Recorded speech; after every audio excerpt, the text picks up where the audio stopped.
ہر عید پہ کوشش ہوتی ہے کہ کچھ نہ کچھ میسج امت تک پہنچایا جائے۔ تازہ تازہ رمضان المبارک کا مہینہ گزرا ہے اور عبادت کی وجہ سے دل بھی پسیچے ہوتے ہیں، صحیح بات سمجھ بھی آ جاتی ہے۔ باتیں کرنے کو تو بہت زیادہ ہیں، لیکن ایک کریٹیکل بات جو آج صبح میرے ذہن میں آئی وہی آپ کے ساتھ شیئر کر لیتا ہوں۔ قرآن حکیم میں ایک آیت ہے، سورہ الاعراف کی آیت نمبر 179۔ یہ قرآن حکیم میں چند سخت ترین آیات میں سے ہے، اور اس میں اللہ تعالیٰ کی طرف سے ایک بہت بڑا یونیورسل ٹروتھ اور بڑی ہی ایک ڈینجرس خبر انسانیت تک پہنچائی گئی ہے۔ اعوذ باللہ من الشیطان الرجیم، بسم اللہ الرحمن الرحیم۔ وَلَقَدْ ذَرَأْنَا لِجَهَنَّمَ كَثِيرًا مِنَ الْجِنِّ وَالْإِنسِ، اور بے شک جنوں اور انسانوں کی اکثریت ہم نے پیدا ہی دوزخ کے لیے کی ہے۔ اللہم اجرنا من النار، آمین۔ لیکن یہ اللہ نے کوئی ظلم نہیں کیا، بلکہ اللہ تبارک و تعالیٰ نے اس کی ریزن بھی بتائی ہے۔ یہ اللہ کا ایکسپرٹ اوپینین ہے کہ یہ جو انسانیت اور جنات یہاں پہ آباد ہوئے ہیں، ان میں سے الٹیمیٹلی اکثریت دوزخ میں ہی جائے گی، بڑے کم لوگ ہوں گے جو جنت میں جانے میں کامیاب ہوں گے۔ جو سورۃ العصر میں بھی آیا، والعصر ان الانسان لفی خسر، زمانہ گواہ ہے اس بات پہ کہ ساری انسانیت گھاٹے میں ہے، سوائے ان لوگوں کے جو ایمان لے آئے، نیک اعمال کیے اور نیکی کی تلقین کرتے رہے اور صبر کی تلقین کرتے رہے۔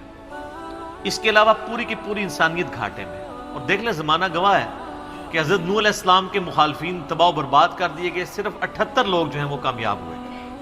حضرت لوط علیہ السلام کی 2 بیٹیاں ان کے ساتھ بچائی گئیں، ان کی اپنی بیوی بھی اور پوری قوم تباہ کر دی گئی۔ پوری انسانیت گھاٹے میں چلتی آ رہی ہے،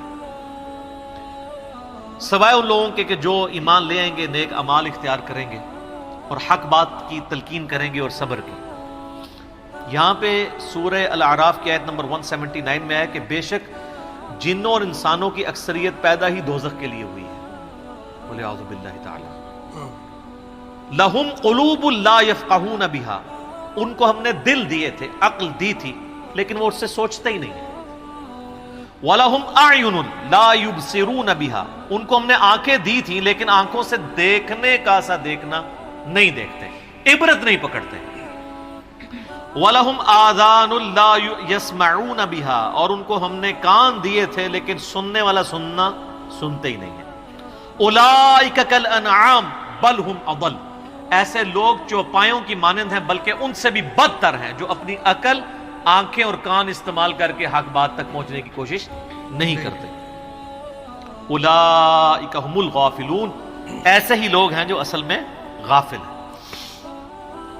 تو اللہ تعالیٰ نے یہ اس میں ایک غیبی خبر دے دی ہے کہ الٹیمیٹلی یہ ہونے والا ہے۔ مطلب کیا کہ اب جس نے تیاری کرنی ہے وہ خود تیاری کر لے۔ اس کو میں ایک مثال سے سمجھاتا ہوں کہ اس وقت تقریباً یہاں پہ 80 کے قریب لوگ بیٹھے ہیں، اور میں یہ کہوں کہ میں ایک گولی چلاؤں گا، جس کو بھی لگ جائے،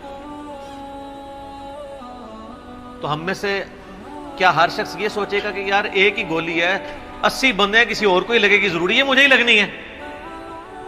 ایسا تو کوئی نہیں سوچے گا، سب دڑکی لگا دیں گے۔ لیکن آخرت کا معاملہ کیا ہے؟ بخاری و مسلم دونوں کی حدیث ہے، متفق علیہ، کہ آدم علیہ السلام کو حکم ہوگا کہ جنتیوں اور دوزخیوں کو الگ کرو۔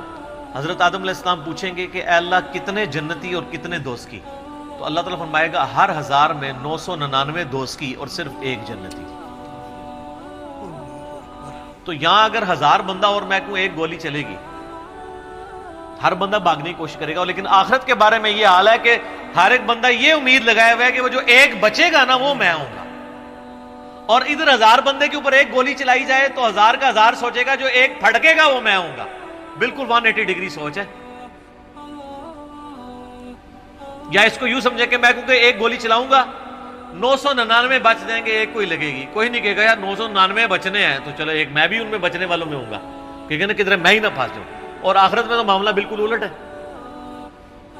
بہت کریٹیکل ایشو ہے، انسان کو اپنی آخرت کی فکر کرنی چاہیے، اللہ کو سیریس لینا چاہیے۔ جو لوگ دنیا میں اللہ کو سیریس لیتے ہیں وہی اپنی اصلاح کر لیتے ہیں، ورنہ اللہ تو بے پرواہ ہے، یقین کریں، پوری کی پوری انسانیت دوزخ میں چلی جائے اللہ کو کوئی پرواہ نہیں ہے، پوری کی پوری انسانیت جنت میں چلی جائے اللہ کو کوئی پرواہ نہیں ہے۔ اور یہ جو اکثر لوگ مثالیں دیتے ہیں کہ جی دیکھیں کوئی ماں اپنے بچے کو کیسے دوزخ میں پھینک سکتی ہے، تو اللہ تعالیٰ تو ماں سے بھی بڑھ کے محبت کرتا ہے، وہ کیسے پھینکے گا؟ بھائی اس لیے پھینکے گا کہ اللہ تعالیٰ کے وہ احساسات نہیں ہیں جو ایک ماں کے ہوتے ہیں۔ ماں تو اپنی نفسانی خواہش یا محبت کی وجہ سے مغلوب ہو جاتی ہے، لیکن اللہ مغلوب نہیں ہوتا۔ اللہ تعالیٰ کیا فرعون سے اس کی ماں سے بڑھ کے محبت کرتا ہے جو اس کا باغی ہے؟ یہ محبت تو ان لوگوں کے لیے جو اس کے تابع فرمان ہو، جو اللہ کے دشمن ہیں ان کے بارے میں تو اللہ تعالیٰ فرماتا ہے انا من المجرمین منتقمون، ہم مجرموں سے انتقام لے کے چھوڑیں گے۔ ان کے لیے یہ معاملہ نہیں ہے۔ ہمیں تو یہ بتایا گیا ہے اللہ تعالیٰ ایک بوڑھی نانی اماں ہے جس نے یہ ایک نعوذ باللہ ایک سسٹم چلایا ہوا ہے، اینڈ پہ سب کچھ چھوڑ دے گا۔ نہ، اگر یہ بات ہوتی تو انبیاء کرام علیہ السلام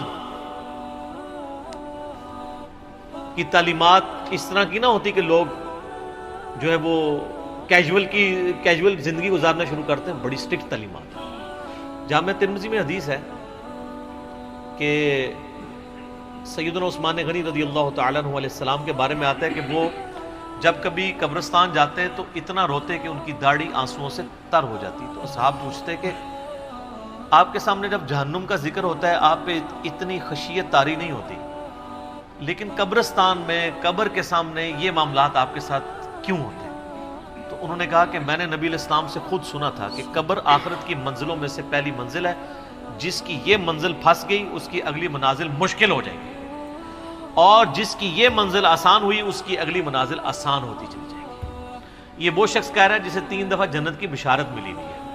ہمارے پاس کوئی جنت کا ٹکٹ نہیں ہے، اور ہماری بے پرواہی اپنے عروج کے اوپر ہے۔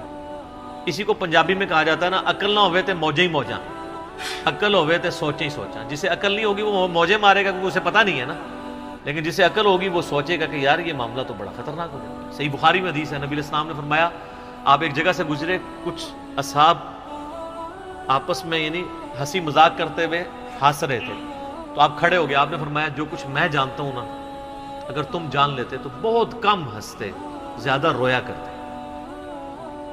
بہت سیریس کیس ہونے گیا۔ صحیح مسلم میں حدیث ہے، آپ علیہ السلام فرمایا میں نے ارادہ کیا کہ میں اللہ سے دعا کروں کہ تمہیں عذاب قبر سنوا دے، دکھانے والی تو کہانی ختم سر، سنوا دے، لیکن مجھے ڈر ہوا کہ اگر تم نے عذاب قبر سن لیا تم اپنے مردوں کو دفنا نہیں چھوڑ دو، ایسی خشیت تم پہ طاری ہو گئی۔ لیکن یہ اللہ تعالیٰ نے سب کچھ پردے میں رکھا ہوا ہے سر۔ صحیح بخاری میں حدیث ہے کہ میت جو ہے وہ چارپائی پہ کلام کرتی ہے، نیک میت کہتی ہے مجھے جلدی جلدی میری جگہ کی طرف لے چلو، اور جو بری میت ہے وہ چیخو پکار کرتی ہے کہ مجھے کہاں لے کر جا رہے ہو۔ اور نبی علیہ السلام کے الفاظ ہیں صحیح بخاری میں کہ زمین و آسمان کی ہر مخلوق اس کی چیخیں سنتی ہے سوائے جنوں اور انسانوں کے، کیونکہ جنوں اور انسانوں کو اللہ تعالیٰ نے غیب کے پردے میں یہ چیزیں رکھی ہیں نا، اسی کے اوپر تو جنت ہے۔ ان الذین یخشون ربهم بالغیب لہم مغفرۃ واجر کبیر، جو لوگ بن دیکھے اپنے رب سے ڈرتے ہیں ان کے لیے مغفرت ہے اور اجر کبیر ہے۔ دیکھ کے تو سب نے مان لینا ہے، پھر سر اس سے بھی آگے اگر آپ چلے جائیں، صحیح بخاری میں یہ حدیث موجود ہے کہ جب میت کو سوالات کے جوابات نہیں آتے نا تو فرشتے اس سے پوچھتے ہیں کہ تجھے سوالات کے جوابات جو نہیں آئے یہ کیا معاملہ تیرے ساتھ ہوا؟ تو وہ کہتا ہے میں تو وہی کہتا تھا جو لوگ کہتے تھے، سن سنا کے سننی، تم نہیں پڑھ پڑھا کے سننی نہیں۔ تو فرشتے کہتے ہیں تو نے خود پڑھ کے سمجھنے کی کوشش کیوں نہیں کی؟ پھر فرشتے اسے ایک گرز مارتے ہیں جس سے وہ زمین کے اوپر بالکل، جس کو کہتے ہیں نا پیرلل ہو جاتا ہے، زمین کے خاک بن جاتا ہے، اور اس کی جو گرز کی اگینسٹ اس کی چیخو پکار ہے اس کو جن و انس کے علاوہ تمام مخلوقات سنتی ہے۔ اگر یہ سن لے تو ظاہر ہے یہ تو پھر انسان کے بچے نہ بن جائیں، یہ اللہ نے پردہ رکھا ہے، ورنہ تو آپ بڑے بڑے بزرگوں کو دفنا کے نکل رہے ہو نا، ان کے پردے جو ہے نا وہ جنازہ یعنی اس قبرستان کے گیٹ تک پہنچتے ہوئے ساری بزرگی کھل گئی ہو، دڑال کی بات پیچھے سے آ جائے۔ لوگ ایسے بزرگی کا دعویٰ بھی پھر چھوڑ دیں گے، وہ ڈرتے رہیں گے نا. تو یہ اللہ نے پردے رکھے ہوئے. اس عید کے اوپر میں یہی پیغام دوں گا کہ اللہ کو سیریس لیں، اور سیریس لینے کا پھر مقصد یہ ہے کہ یہاں پہ ہمارے سب کانٹیننٹ میں کیا ہوتا ہے، یہاں پہ وہ پی کے والا ہی کام چل رہا ہے، دکھلاوا ہی سارا کے سارا چل رہا ہے. سب کانٹیننٹ میں انڈیا، پاکستان، بنگلہ دیش، افغانستان کے اندر یہ ہے کہ اگر کوئی شخص خدا کی طرف راستہ بھی اختیار کرتا ہے نا تو زیادہ زیادہ کیا کرتا ہے وہ، کہ وہ کسی کی ماں مر گئی، کسی کا جوان بیٹا مر گیا، کسی کو کوئی بیماری آئی، وہ اللہ کی طرف لگتا ہے تو پہلے کیا کرتا ہے، داڑھی رکھ لیتا ہے، تسبیح پکڑ لیتا ہے، مسجد کی طرف آنا شروع کر دیتا ہے، اور اس مسجد کی طرف جو اس کے محلے کی مسجد ہوتی ہے، وہ ایک پریکٹسنگ مسلمان نہیں بنتا، وہ ایک پریکٹسنگ بریلوی یا پریکٹسنگ دیوبندی یا پریکٹسنگ اہل حدیث اور شیعہ بن جاتا ہے. اگر اس کے محلے کی مسجد بریلویوں کی ہوتی ہے تو وہ ایک پریکٹسنگ بریلوی بن کے سامنے آ جاتا ہے. ہونا ہی چاہیے کہ اب تم خدا کی طرف راستہ اختیار ہی کیا تو سب سے پہلے علم حاصل کرو. انما یخشی اللہ من عبادہ العلماء، اللہ کی خشیت تو اہل علم کو ہے. علم نہیں حاصل کرتے تو جدھر لگے نا اسی طرف چل پڑتا ہے. ہونا تو چاہیے کہ آپ پہلے ہی دیکھیں کہ میں قرآن و سنت کا علم حاصل کروں، میں دیکھوں کہ یار کون سے نظریات درست ہیں، کن چیزوں کے اوپر اللہ تعالیٰ نے پکڑ کرنی ہے، کن چیزوں کے اوپر اللہ تعالیٰ نے فرائض میرے اوپر لگائے ہیں. وہ کوئی بھی علم نہیں حاصل کرتا، کوئی جدھر لگا ہے ادھر. ہمارے محلے میں نے بتایا کہ ایک پوری فیملی قادیانی ہو گئی تھی، میری پیدائش سے پہلے کی بات ہے. صرف ان کے گھر اولاد نہیں ہوتی تھی، بچی پیدا ہوئی، وہ والد پہلی دفعہ گیا مسجد میں، وہ قادیانیوں کی عبادت گاہ تھی، وہ قادیانی ہو گیا، پوری نسل ان کی قادیانی ہے. یہ ہماری ٹوٹل تحقیقات ہے.